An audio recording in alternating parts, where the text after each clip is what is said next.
Clarity سے ساری جو چیز ہے وہ سامنے آنی چاہیے کہ یہ کیا معاملہ ہے. تو بہرحال جی یہ چیف جسٹس کا جو معاملہ تھا اس کے اوپر آج ہمیں حکومتی موقف جو ہے وہ باقاعدہ نظر آ رہا ہے. اب آ جاتے ہیں جی آگے کچھ جو مختلف سیاسی کیسز چل رہے ہیں ان میں کیا امپورٹنس ہے. آج عروبہ کمال جو کہ آپ کو پتہ ہے پی ٹی آئی کی سوشل میڈیا ایکٹیوسٹ ہیں, فیس بک جو ان کا پیج ہے اس کو بیسکلی دیکھتی ہیں. تو عروبہ صاحبہ کی کل ہی ہم نے آپ کو بتایا تھا کہ جو ان کی فزیکل ریمانڈ کی درخواست تھی وہ مسترد کر دی گئی تھی, تو اس کے بعد اب ان کو جوڈیشل کل ہی کر دیا گیا تھا. کل سنڈے تھا, بات آگے نہیں بڑھ سکی. آج کے روز ان کی ضمانت اپلائی کی گئی تھی جو کہ ان کو مل گئی ہے. تو عروبہ صاحبہ کے حوالے سے جو افسوسناک پہلو رہا وہ کل سارا دن وہ یہ تھا کہ نہ صرف یہ کہ ان کے خلاف ایک پوری کیمپین لانچ کر دی گئی پی ایم ایل این کے خاص طور پر میڈیا سیل کی طرف سے اور حامی صحافیوں کی طرف سے, بہت ہی رقیق قسم کے حملے, گھٹیا قسم کے الزامات, بیہودہ گفتگو اور بہت ہی بلو دا بیلٹ قسم کی ان کے بارے میں باتیں جو ہیں وہ سوشل میڈیا پر کی گئی. بہت افسوسناک بات تھی اس میں. اور افسوس کی بات یہ ہے کہ کچھ ہمارے نام نہاد ایسے لوگ جو کہ کمپیریٹیولی لوگ صحافی سمجھتے ہیں اور ان کو ٹی وی اسکرینز پر جگہ بھی دیتے ہیں, وہ بھی گھٹیا قسم کی گفتگو اس بچی کے بارے میں کر رہے تھے. یہ بڑا عجیب و غریب معاملہ ہے. پہلے تو ان کی عقل کا ماتم کیجئے کہ یہ اس بات پہ بلیو بھی کرتے ہیں اور اس کو پھیلاتے بھی ہیں کہ جی ایک بندہ 11 لاکھ اکاؤنٹ بنا بھی سکتا ہے اور اس کو چلا بھی سکتا ہے بیک وقت, اور اس کے بعد ایک ہی دن میں ایک ہی پیشی میں یہ بھی انہیں پتہ لگ گیا کہ ان تمام اکاؤنٹس کا تعلق جو ہے وہ کسی طرح سے بھی دشمن ممالک کے ساتھ ہے, وہ ان سے لنکڈ بھی ہیں, ان سے فنڈنگ بھی آتی ہے اور ان کے تھرو ان کے ایما پر پورا پروپیگنڈا بھی کیا جاتا ہے وغیرہ وغیرہ. تو نہ جانے کیا کچھ, اور اس کو وہ بڑے زور و شور اور شد و مت سے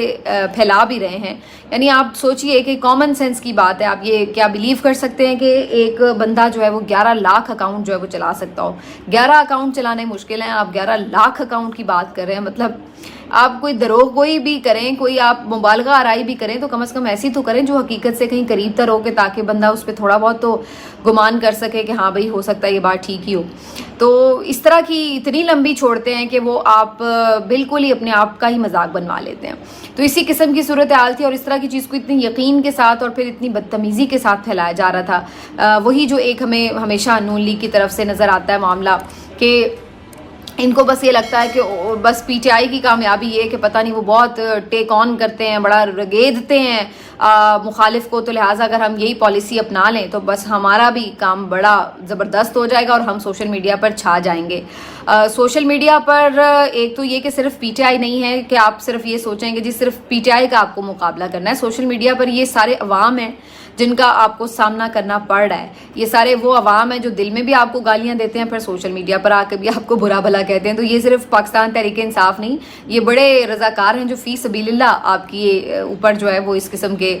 حملے کرتے ہوئے, لفظی حملے کرتے ہوئے نظر آ رہے ہوتے ہیں. پہلی چیز. دوسری چیز یہ کہ یہ لوگ آج بھی یہ سمجھتے ہیں کہ سوشل میڈیا پر کوئی ری ٹویٹس کی مشین لگی ہوئی ہیں اور اس وجہ سے لوگوں کو پذیرائی مل جاتی ہے بہت سی باتوں کو, اور اگر ہم کوئی گالم گلوچ کرتے ہیں تو لوگ دباؤ میں آ جاتے ہیں. تو سوشل میڈیا کی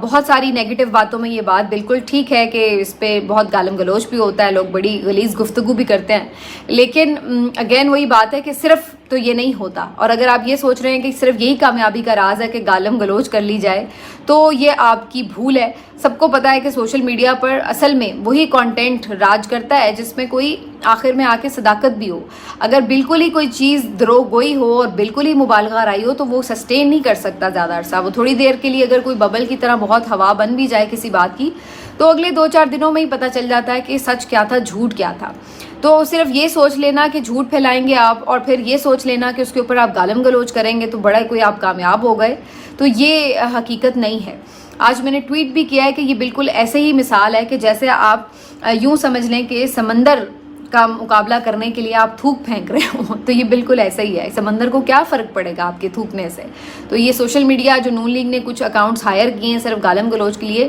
ان کو یہی حیثیت حاصل ہے کہ جیسے یہ صرف تھوک پھینکنے کے لیے